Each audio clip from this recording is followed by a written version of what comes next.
Loué soit Jésus-Christ, sa paix soit avec vous.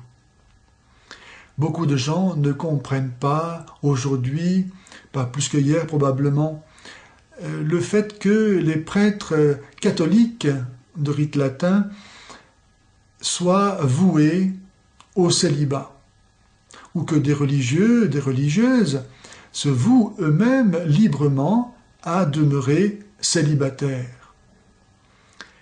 Et certains, dans l'Église, voudraient qu'on abolisse, voire simplement qu'on relativise l'exigence du célibat pour les prêtres, au motif que ainsi, probablement, on aurait plus de candidats au sacerdoce, ce qui n'est pas du tout évident.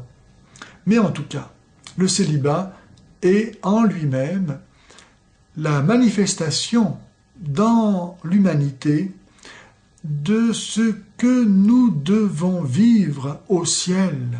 Jésus nous a appris qu'au ciel, on ne se marierait plus, mais qu'on vivrait comme des anges. Et en effet, ici-bas sur terre, ayant été créés soit homme, soit femme, le mari et la femme cherchent l'un dans l'autre la part d'humanité qu'ils n'ont pas, afin qu'ensemble, vivant l'unité, ils atteignent à la plénitude et donc à la joie et au bonheur. Mais au ciel, où nous aurons été, par la grâce de Dieu, divinisés, où nous vivrons de la vie même de Dieu, devenus fils de Dieu par notre baptême et notre communion au Christ, Dieu fait homme pour que les hommes deviennent Dieu, eh bien au ciel, où nous vivrons de la vie de Dieu, nous n'aurons plus besoin de chercher dans un autre être ce qui nous manquerait pour atteindre à la plénitude. Nous serons déjà devenus Dieu par grâce. Et de même, au ciel, nous n'aurons plus le devoir de perpétuer l'espèce, comme nous le faisons ici par la procréation. Donc, le célibat des prêtres est la manifestation sur la terre de cette vie du ciel. Et c'est pourquoi il est si précieux. L'Église est d'origine surnaturelle. Elle n'est pas une invention humaine, naturelle. On ne devient pas prêtre de père en fils, comme on peut le devenir lorsqu'on est imam ou pasteur. On est prêtre appelé par l'Esprit de Dieu. L'Église se renouvelle, se multiplie, s'agrandit par la puissance de l'Esprit et non pas par une opération d'ordre naturel ou humaine.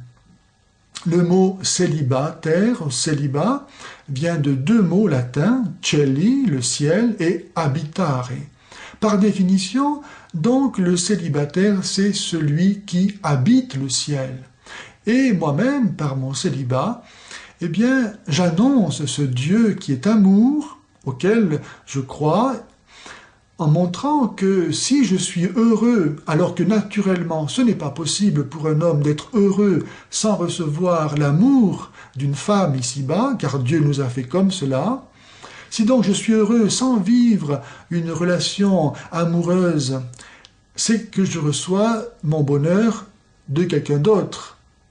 Et donc cela postule, par le fait même, l'existence de Dieu que j'annonce.